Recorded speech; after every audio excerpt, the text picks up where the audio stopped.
Hazard identification muna tayo dahil gusto ko matiyak. Balikan lang natin to. Sabi natin, yung hazard, anything that has the potential to cause harm. Ang harm po pwede magresulta ng maapektuhan yung katawan mo agad-agad. O yung kagaya ng maapektuhan yung kalusugan mo. Kagaya ng pagkakasakit. Okay? Yan yung hazard. Okay? Ngayon, gusto ko malaman kung alam nyo ito, hazard ba ito? Hazard Yes. ba yan? Yes, sir. Yes, sir. O, tawagin nyo yung hazard kung anong klaseng hazard yan. Sabihin nyo sa akin. Hazard identification. Pinicturan mo, hazard ka mo yan. Tanong ko muna, unsafe ako, unsafe condition. Unsafe condition, sir. Taas ang kamay. Nung may gusto ng unsafe condition at yung sino yung may gusto ng unsafe act. O sino yung unsafe act?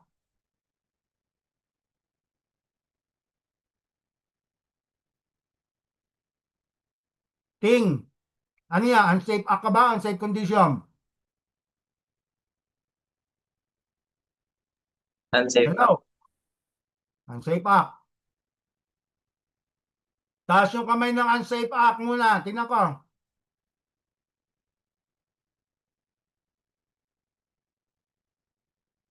Wala naman, si Ting lang eh. Gian. Unsafe act po, sir. Si Ines Tambiga. Pambulon. Unsafe act, sir. Unsafe act din. O baba nyo na yung mga kamay nyo. So marami ring unsafe act. Ay yung unsafe condition. Taas yung kamay. Walang tumaas? Si Randy. Si Randy lang? Arwin. Maria, ikaw na naman? Unsafe act na, unsafe condition pa? Ba't ko konti nagpa-participate? Taas yung kamay ng unsafe condition.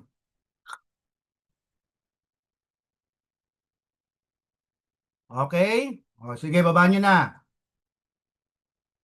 O gentlemen and ladies, hindi ito unsafe act. Ito ay unsafe condition. Okay? Unsafe condition ito. Bakit naman sir? Eh, gawa ng tao yan. Hindi rin gagawin ng kabayo yan. Talagang gawa ng tao yan. No? Lamang wala na yung tao dyan. Iniwan ng tao na unsafe condition. Nakukuha mo, Nicole, Bornelio? So ito ay unsafe condition na. Nakukuha niyo ba? O ngayon, kung unsafe condition ito, lagyan nyo ng label. Parang sang relasyon yan, Maria. I.B. Claret Nakila. Dapat may label ang sang relasyon. No? O yan, ano yung label nyo dyan? Na unsafe condition. Sige nga. Alam na natin kung meron na Overloaded. kung sino yung kukuha doon sa Belgian fan. Yun. Ito, ano? Sorry, Hello? Anong unsafe condition yan? Ano yung hazard na yan? Overloaded circuit. Transit time from Manila. Overloaded circuit kaya, Randy? Bakit mag-overload? Ano ba yung hazard? Instead of Cebu. Yung overloading, Yung merong international Randy, port of air. resulta yun, resulta ng hazard. Oh, Ano yung hazard? Bakit overload? Sa Manila, isi-ship ba to going to ano? So, most probably, hindi to papasok sa domestic airline. May nagsasalita sa iyo, Randy, ah.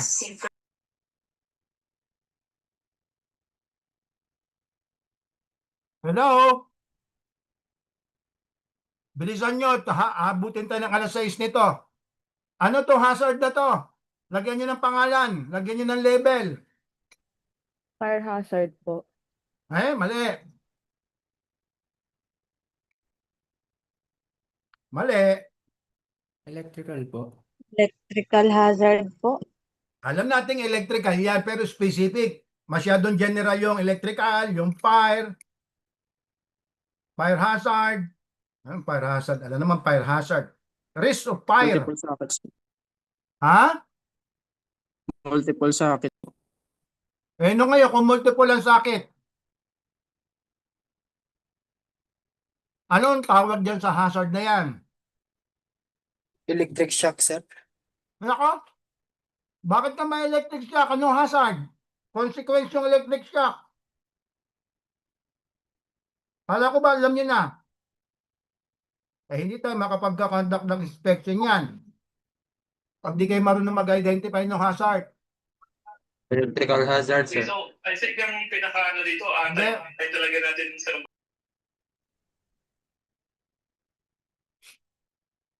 Ano yung hazard na yan? I-identify sa akin. Electrical hazard, sir. Hindi. Masyadong general ang electrical hazard. Octopus Specific- wiring, sir. Specific hazard ka eh. Andrian, bakit mo sinabing octopus wiring? Ang octopus wiring, binabanggit ang salitang kanto yan. Although ginagamit din sa pagkakaintindi. O, anong ibig mo sabihin ng octopus wiring? Gusto ko yung tamang term. Miss Maika. Trip hazard, sir. Eh? Hindi. Electrical overloading. Naka? Pwede electrical outlet hazard, sir. Nako? Overloaded outlet po. Bakit mo overload? Kasi lampas na po sa capacity nung pinagsasaksakan niya yung O, Dami magandang nang ipaliwanag, nakakonect. pero gusto ko i-identify yung specific.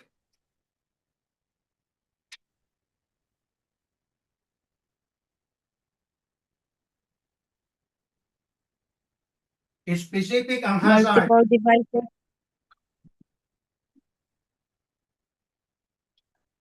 O, gentlemen and ladies, makinig kayo ha.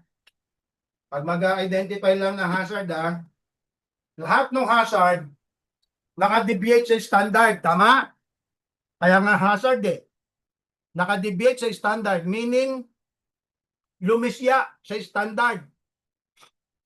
Di ba? Yun ang hazard. Lahat ng hazard, substandard. O ngayon, hindi nyo matukoy kung anong klaseng hazard to. Pag-identify, pwede bang sabihin natin tong improper. Improper wiring connection. Pwede ba yan? Sagot. Pwede po. Tama ba tayo ron? Yes po, sir. Yes, sir. Leonilyn. Tama ba tayo ron, Leonilyn? Improper wiring connection. O very basic lang. Di ba? O ito. Tinuruan kayo ng unsafe act at unsafe condition hazard yun eh. Kaya lang tutukoyin natin, lalagyan natin ng label. O ano yan? Unsafe act ba? Wala Unsafe pa act? naka-present. Ano yun, David? Wala pa naka-present po. Ay, wala pa pala. Sorry naman. O yan. Unsafe act ba yan? Unsafe condition?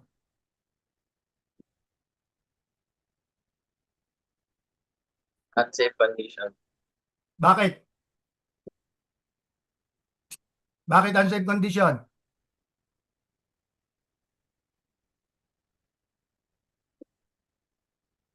Hello, hazard identification pa lang tayo. Unsafe condition, sir. Rembrandt. Anong sinasabi mo, Rembrandt? O, Arwin, ano may sinasabi ka ba, Arwin? Unsafe condition pa din po, sir. O, bakit nga unsafe condition? Ano yung hazard? Nakakalat lang po yung wiring sa baba. O, Inglesin mo.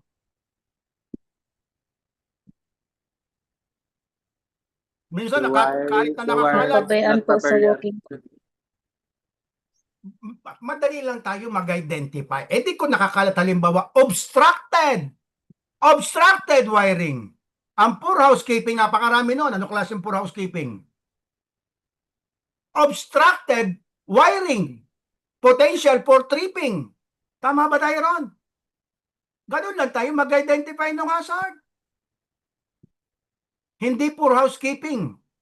General yung housekeeping. Di ba? Lalagyan nyo ng deviation. Di ba? Trip. Ha? Obstructed wiring may be result or resulted in what? In tripping. Di ba? O di nabuo yung nabuo yung label mo. O ito. Ang hazard natin dito, obstructed wiring ha. O yan. Yung tsuhin nyo. Unsafe act po. Unsafe Ano yung act po, unsafe sir. act? Ano yung unsafe act? Improper handling of the equipment, sir. Handling, hinahandle niya ba? Improper what? Tama yung sagot mong Improper improper. use of equipment po. Very good. Improper use of equipment. Tapos lagyan mo na ng close parenthesis. Power tools o power saw. Di ba? O direkta mo, improper use of power saw. Na-identify mo yung hazard na unsafe act. Di ba, Bea Angela Martinez? Ganun lang tayo mag-identify. O ito.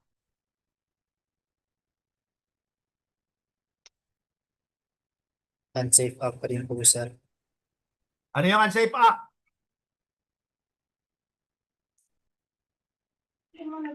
Ang ingay mo. Ano ang Improper unsafe act? posture po, sir. Ha? Improper posture po. Very good. Oo. Improper posture. Di ba? May result to a fall or may result to what? Personal injury. Di ba? Ganun lang tayo mag-identify ng hazard. Lalagyan natin ng label para tama yung ating magiging control. Tama yung magiging assessment. Tama yung magiging control. Okay? Na-identified mo kagad. Unsafe act. Ano yung unsafe act? Di ba? Unsafe condition. Ano yung unsafe condition? Okay? O yan.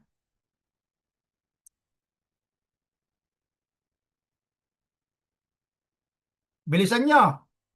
Improper condition, Sasaing sir. pa ako. Hmm? Safe condition po. O ano yung unsafe condition? Bea?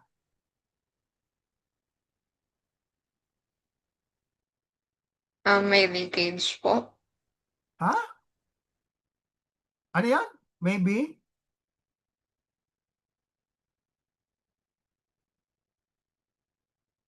O unsafe condition nga yan, ay ano nga yung unsafe condition? Everyone.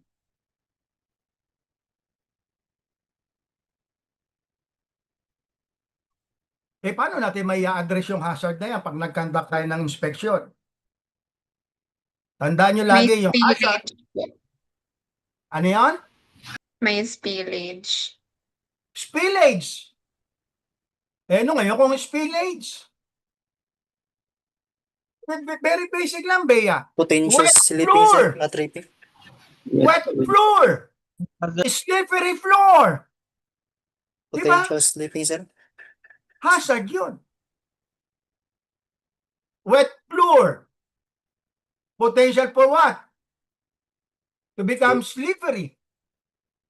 O ngayon sinabi natin, slippery floor. Di ba? Alam naman natin pagkabasa madulas.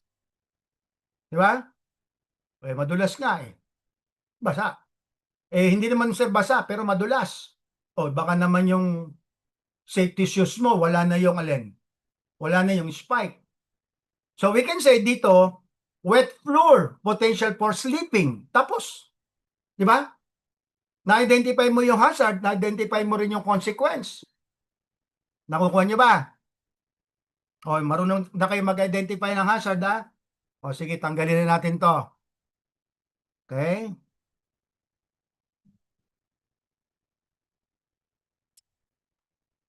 Manonood na tayo ng video. Na. Sa panonood natin ng video, okay?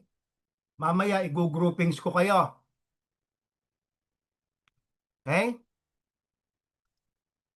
Babalikan natin si kaibigan natin. I-highlights nyo i-highlights nyo kung ano yung hazard. Okay? Tapos ano yung consequence, yung magiging resulta. Ano kagaya ng binanggit ko kanina? Now, okay? Itong si vlogger to eh. Pero na message ko na siya, nagagamitin ko yung video mo for the purpose of hazard identification. Okay? Pagkapanood nyo ng video, i-go-group ko na kayo. Now, para sasagutan nyo na yung form na inano ko kanina. Nagkakaintindihan ba tayo? Hello? Yes po. Yes po, Okay? sir. Play the video. Play the video. Si Litz Biniega yan. Ay, teka. Hindi ko na yun yung aking...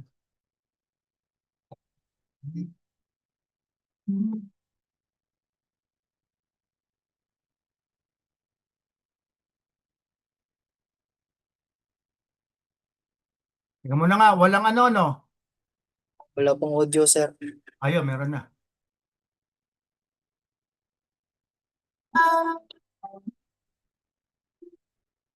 Actually, kahit na walang audio yan, makikita nyo naman.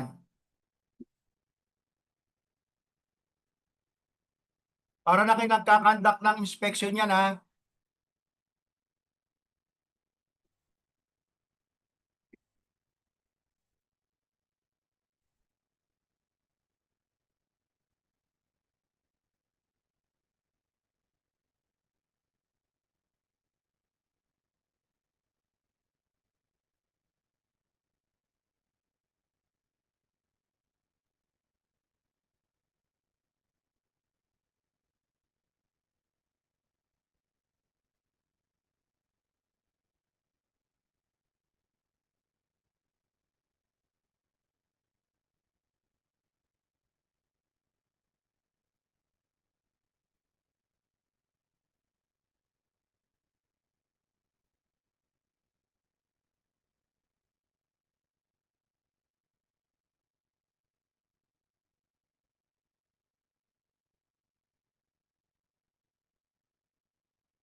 Guys, so kung po na po kami ngayon guys, live kanal guys. Eh, yan po ang content mixer po guys. No? Kung diyang sa live kanal po, nag-boot po kami sa live kanal. Ang content po rin po, kung site.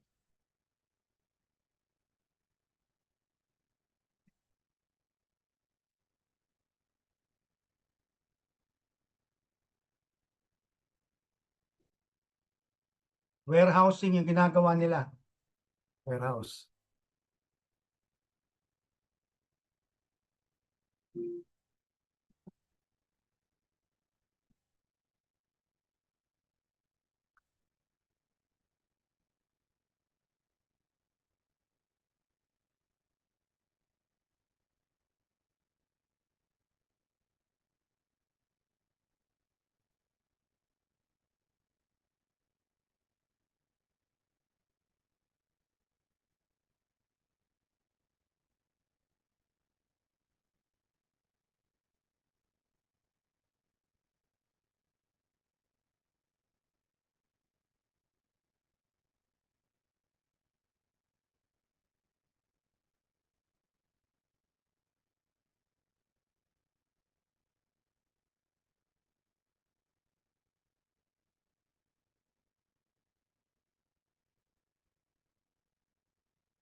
Okay?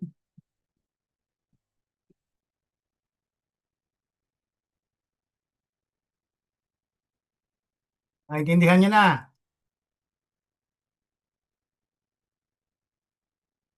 Hello? Yes, sir. Baguhin ko na yun, sir. Baguhin mo na. Okay? O yung form na pinapicturean ko sa inyo kanina, pipilapan nyo yun ha. Yun, ganun ang gagawin nyo ha.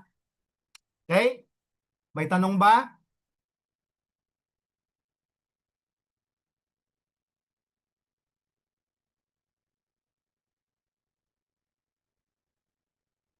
May tanong ba?